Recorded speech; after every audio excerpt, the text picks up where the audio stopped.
usobanura ute ku kibazo ari Patrick cyane ariko komite ya Rukritoma yavuze ko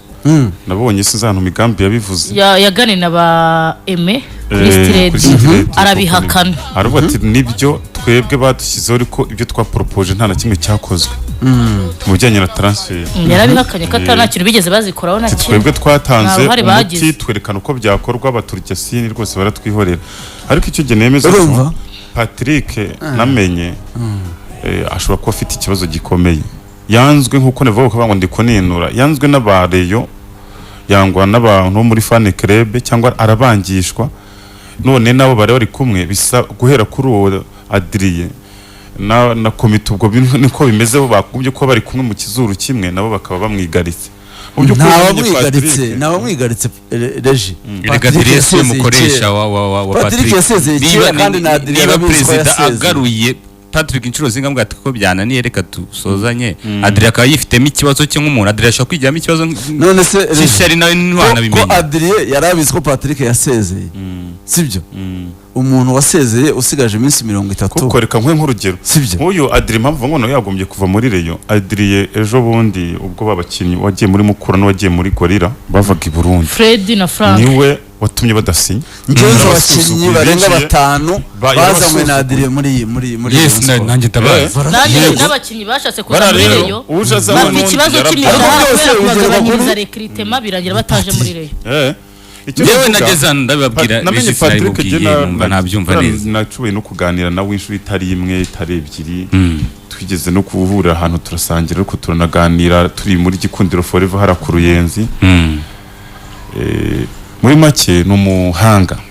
pe niyo muganira umva ari umujeni n'umuhanga n'umuhanga ariko karakterize afite zitari zo kugaragara muri mwishusho public y'ikintu n'umuhanga wo gukorera inyuma y'ibintu nko za marketing bya bintu nyine bitahita bigaragara niko twavuga kuko agira na karakteri abanyarwanda batanakunda muri rusange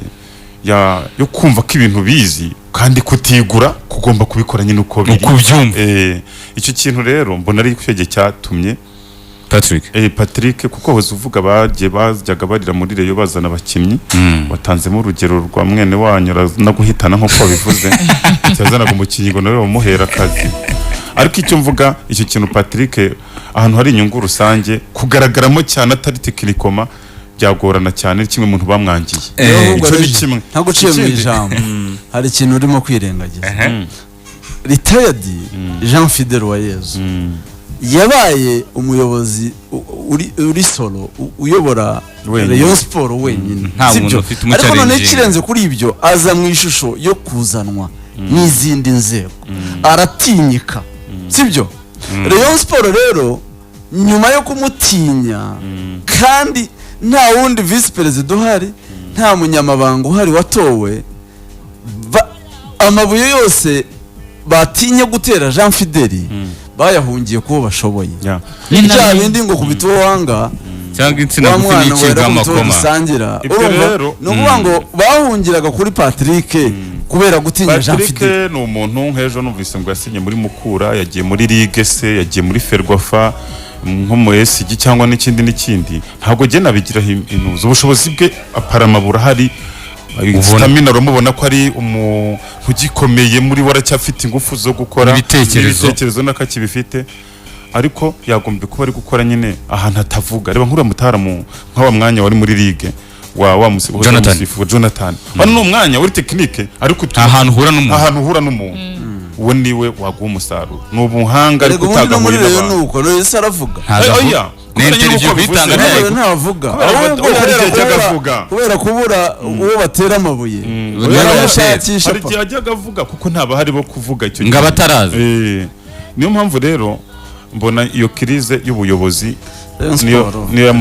imubashije mva no kuri iyi so umuswa pe abantu babyumve neza numwe mu bantu kumuruzinga ntekeza ko Sport kubona undi muntu wo kuri urwo rwego rwe bizagorana namenye Patrick yari bugume muri Rayon Sport niba ari bikunda ariko bakuzuza izindi nzego kugira ngo atanyerera adakomeza kujya kuko uri nk'ahantu iri cupa rigiye kwikubita hasi nubwo ntabishinzwe rino rya Skol riri hano nagerageza kurita ndifata nubwo atari gihe rushinzwe kuyaterekaho kuyakuraho kuyashyira ku murongo cyane uri ahantu rero ntabwo ibyo bibura yari umuntu wakagombye kugwa muri Rayon ariko hakahaguma hari ibindi biri gukorwa na bene byo hari indi timu ya Rokitoma ibishinzwe n'amubaza Jean Fidel ayibereye kuri radio muri Rayon Time yivugiye abakinnyi barenga 4 sibyo yasabye abatoza ko babazana ku buntu sibyo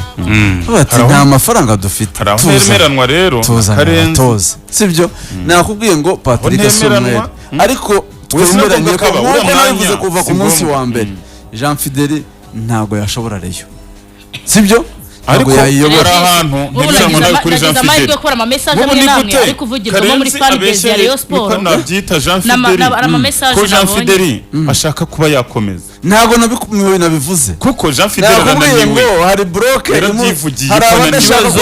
abashaka n'ugutagatifuza hari umukuza kwe hari abamuza ashobora kuba badafite kandi baragiye oya baragiye ni usita nakubwira bamubaga muri RGB muri Rayon Jean Fidel nta bana afite muri Rayon nta bana afite